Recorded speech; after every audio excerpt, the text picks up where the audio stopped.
మామ India versus England test match day 4 over అయితే చెప్పేద్దాం. ఫస్ట్ వచ్చేసి 2 పరుగులకే సుమన్ గిల్ అవుట్ అయిపోయాడు మామ. ఆ తర్వాత రిషబ్ పంత్, కేఎల్ రాహుల్ వచ్చాడు. ఏమన్నా ఆడాడు మామ కేఎల్ రాహుల్. నేను ముందు షార్ట్ వీడియో కూడా చెప్పాను మన అకౌంట్లో. అయితే కేఎల్ రాహుల్ చాలా ఇంపార్టెంట్. కేఎల్ రాహుల్, సుమన్ గిల్ అని ఉండవు, కానీ సుమన్ గిల్ కబాన్ అవుట్ అయినా రిషబ్ పంత్ వచ్చాడు మా. ఫస్ట్ ఇన్నింగ్స్ ఫస్ట్ సెక్షన్ మొత్తం కొంచెం స్లోగా ఆడారు. సెకండ్ సెక్షన్ వచ్చింది మా. ఆ తర్వాత రిషబ్ పంత్ రిషబ్ పంత్ అంటే ఏదో చూపించాడు మా. ఏమన్నా ఆడాడు మావ, ఒక రేంజ్లో ఆడాడు రిషబ్ పంత్. ఇదే ఐపీఎల్లో రిషబ్ పంత్ చూడాలనుకున్నాం. అలాంటి రిషబ్ పంత్ని ఈ టెస్ట్ క్రికెట్లో number 1 wicket keeper batsman, the greatest batter, wicket keeper బ్యాట్స్మెన్లో తానే హైయెస్ట్ సెంచరీస్ చేశాడు ఇండియా తరఫున. ఒక రేంజ్లో ఇప్పుడైతే ఉన్నాడు రిషబ్ పంత్ ఫామ్లో. ఫస్ట్ ఇన్నింగ్స్, సెకండ్ ఇన్నింగ్స్ కూడా సెంచరీ కొట్టాడు. ఫస్ట్ అయితే కేఎల్ రాహుల్ గురించి అయితే మాట్లాడుకోవాలి మా. ఒక రేంజ్లో ఆడాడు కేఎల్ రాహుల్ బాగా ఆడాడు. ఒక రేంజ్లో ఆడాడు, మంచి ఫోన్ రీల్ కొట్టాడు. షార్ట్ బాల్కి 47 కొట్టాడు కదా. రిషబ్ పంత్ ఒక ఇన్నింగ్స్ చూస్తే కేఎల్ రాహుల్ కన్నా ఫాస్ట్గా సెంచరీ చేస్తాడు అనుకున్నా, కానీ కొంచెం లేట్ అయినా కేఎల్ రాహుల్ సెంచరీ చేశాడు. ఆ తర్వాత కేఎల్ రాహుల్ స్ట్రైక్లోకి వచ్చాడు. 50 అలా పూర్తి చేసుకున్నాడు లేదు. పంత్ మాత్రం ఒక రేంజ్లో ఆడాడు మా. 50 పూర్తి చేసుకున్న తర్వాత 100 కొట్టిన తర్వాత ఒకే ఓవర్లో 22 రన్స్ వచ్చాయి, గుర్తుందా? రిషబ్ పంత్ చాలా రికార్డ్స్ అయితే క్రియేట్ చేస్తున్నాం. ఆ రికార్డ్స్ అయితే చూసుకున్నాం. చాలా ఇంపార్టెంట్ పార్ట్నర్షిప్ అదైతే. అది వికెట్లు ఎప్పుడైతే కేఎల్ రాహుల్, రిషబ్ పంత్ అవుట్ అయ్యాడు, ఇంకా వరుసగా డౌన్ ఆర్డర్ కొలాప్స్ అయిపోయింది. ఇప్పుడు 2003లో అనుకుంటా వరుసగా కొలాప్స్ అయిపోయింది లోడ్ ఆర్డర్. ఇప్పుడు అదే 2 ఇన్నింగ్స్లో జరిగింది. 43 రన్స్కి 6 వికెట్లు అయితే పడిపోయాయి. నిన్నైతే మరీ దారుణంగా 6 వికెట్లు అయితే పడిపోయాము. 43 రన్స్, జస్ట్ 43 రన్స్కి 6 వికెట్లు అయితే పడిపోయాయి. రిషబ్ పంత్ పార్ట్నర్షిప్ చాలా చాలా ఇంపార్టెంట్ అయింది. ఇప్పుడు ఎవరు గెలవరు కూడా చాలా టఫెస్ట్గా ఉంది. వానపడే సూచనలు కూడా 25% ఉన్నాయి. కాబట్టి ఎవరు గెలుస్తారో 351 అంటే ఇప్పటికీ 21 నాట్అవుట్ కొన్నారు. ఓవర్కి 6 చప్పున కావాలి ఇంగ్లాండ్కి.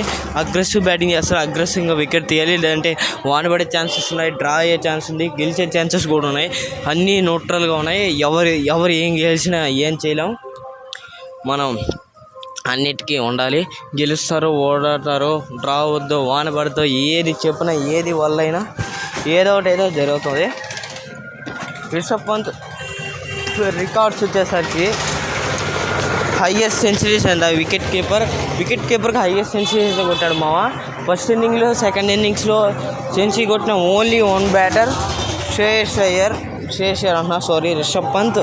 ఫస్ట్ ఇన్నింగ్స్లో first wicket keeper Rishabh Pant. ఆ తర్వాత వచ్చేసి ఇంగ్లాండ్ తరఫున ఎక్కువ సిక్స్లు కొట్టిన వికెట్ కీపర్ రిషబ్ పంత్. ఆ తర్వాత ఎక్కువ ఏషియా తరఫున ఎక్కువ సెంచరీ కొట్టింది కూడా రిషబ్ పంత్ మామ. ఎక్కువ సెంచరీ కొట్టింది శ్రేయస్ అయ్యర్. ఎక్కువసార్లు ఇంగ్లాండ్లో పైన సెంచరీ కొట్టింది రిషబ్ పంత్ అయితే మంచి రికార్డ్స్ అయితే క్రియేట్ చేశాడు మామ. ఎక్కువ క్యాచెస్ పెట్టిన కూడా 3rd ప్లేస్లో ఉన్నాడు. తనైతే 156 క్యాచెస్ అయితే పట్టినాడు రిషబ్ పంతే. నిన్న మ్యాజిక్ మొత్తం. కేఎల్ రాహుల్ కూడా నిన్న ఒక బలమైన రికార్డ్స్ అయితే బ్రేక్ చేశాడు మా. ఇంగ్లాండ్ ఇంగ్లాండ్ తరఫున ఎక్కువ సెంచరీ కొట్టింది కేఎల్ రాహుల్. 4 సెంచరీలు. వాడే బ్యాటర్ మా. తను ఏమైనా ఆడుతున్నాడు, కానీ ప్రతి మ్యాచ్ పర్ఫామ్ చేస్తున్నాడు. ఏ ఆర్డర్లోనో వచ్చి అప్ ఆర్డర్, లో ఆర్డర్, మిడిల్ ఆర్డర్ ఏది పర్లేదు, మంచిగా అయితే బ్యాటింగ్ చేస్తున్నాడు. అలా వికెట్స్ పడిందో లేదో ఒకే ఓవర్లో అంటే కొంచెం కరుణ్ అయ్యారు. ఆ తర్వాత బ్యాటింగ్ వచ్చి కొంచెం స్ట్రగుల్ అయితే అయ్యాడు మా కరుణ్ అయ్యారు. చూస్తూనే ఉన్నాం. ఫస్ట్ ఇన్నింగ్స్లో కొంచెం డక్అవుట్ అయ్యాడు. సెకండ్ ఇన్నింగ్స్లో తను స్ట్రగుల్ అయ్యాడు. ఎక్కడ తను టీం నుంచి తీసేస్తారేమో అని మెల్లగా ఆడినట్టు చూసాం. శార్దుల్ ఠాకూర్ వికెట్ పడడం స్ట్రైట్ డే పడాడు మా, కానీ క్యాచ్ అయితే పడేశాడు. ఆ తర్వాత ఒకే ఓవర్లో 3 వికెట్లు. ఫాస్ట్ బౌలర్ 3 డక్అవుట్ అవ్వడం, అదే విషయం జరిగింది. జడేజా నిలకడగా 25 రన్లు చేసిన పక్క బ్యాటర్ ఎవరు సపోర్ట్ చేయనప్పుడు ఏం చేయలేం మామ. అది జరిగింది. అలా వికెట్లు పడిపోతే ఇంగ్లాండ్ ప్లేయర్స్ 21.